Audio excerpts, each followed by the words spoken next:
welcome back to our channel. I'm Shannon Carter, a real estate agent and investor. I'm Jackie Hurtis, and I'm a residential mortgage lender. And I'm Sasha Qualkenbush, a real estate attorney. And we're the Property Queens. Today's video, we are going to be talking about how to screen a tenant. So you landlords out there, first-time landlords, can avoid some of the headache I have experienced myself and some of us have experienced ourselves. So we're going to go over that whole process so we can help you screen accordingly.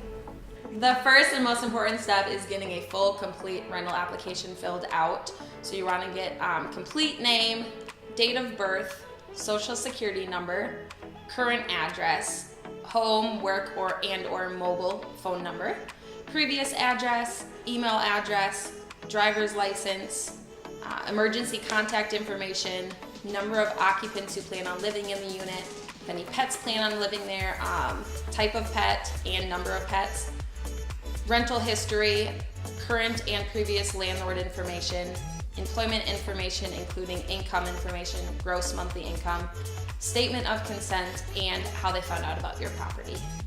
After you get the rental application, it is important to verify all the information that you have just received. So one thing is you definitely want to verify everything. You want to make sure they haven't lied about anything on their application, because that's a big red flag. If they're already lying to you, they're probably not going to be a good tenant. So there's many ways you can verify. One is you can outsource it and have someone else verify it. It helps with fair housing laws.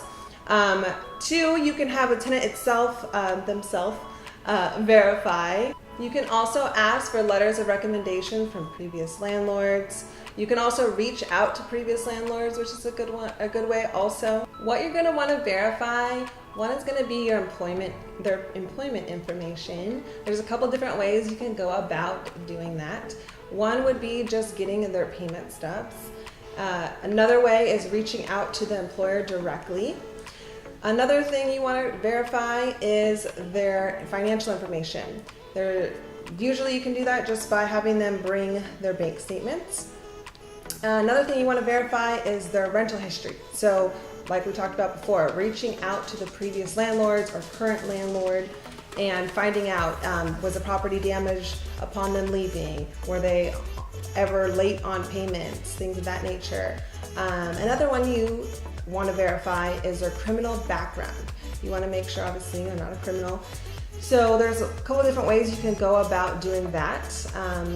There's a lot of public information, so you can go online and find that out. Another thing that you want to verify is their credit score. So there's a couple sites that you can pay to do that as well. Another good thing to do is set requirements. So a good thing is like an income requirement, like they have to make at least 2.5 times whatever the rental amount is going to be that you decide. So if you decide that you want to charge $1,000 for rent, 2.5 times that would be $2,500. So making sure they at least make that would be a good rule of thumb. After you verify all their information, you want to put them through a scoring system, and this is going to be where you kind of bypass some of the fair housing laws, just basically saying that you aren't discriminating against whoever is applied to you. So a scoring system could be, prior to you getting an application, you just create a list of all the items that you do want in a tenant and the ones that you don't want. And you can put on, for example, they have a really good income, plus 1 point. If they have any sort of judgments or liens against them, minus like 5 points, or recommend don't even rent to them, because if they have a judgment or if they have any sort of civil warrant against them from a previous landlord, you don't want them as tenants because they won't pay and they'll probably end up being a holdover tenant. So just use a scoring system and keep that in your records, because if for some reason you guys end up having an issue and then God forbid that they sue you, then you have at least that scoring system that you can show that you didn't discriminate. There wasn't anything, it wasn't just based on you didn't like how they looked or how they talked, that you denied them housing. And then after you verify and you also decide that you want them, whenever you go to get the rental and the security deposit, there's kind of two schools of thought. You can either just get money orders, cashier check, or cash.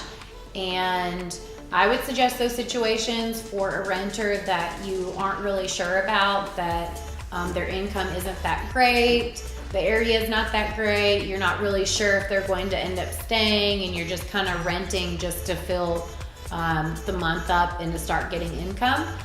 Otherwise, if you do trust the tenant, they are really credible, you have checked their background, they do make a lot of money, then you can definitely accept a check. I would, though, make sure that it clears the first month prior to you giving them the keys and allowing them entrance into the property. And then also for security deposits, and we'll go over this in another video, but security deposits should be kept separate from your personal bank account. Do not deposit that into an account, because whenever you have a tenant, they could at any time ask to see where that money was deposited, and you have to be able to show that it wasn't commingled with your funds and it is still there. So if you've put it in your personal account and then spent it and there's like no money in your account, that is a huge no. Please don't do that. So that is how to screen a tenant, and hopefully this video helped you, gave you some insight into your new property that you're going to be renting out or leasing. Thank you for stopping by. Make sure to like, subscribe, comment, and share this video, and see you next Tuesday. Bye. Bye.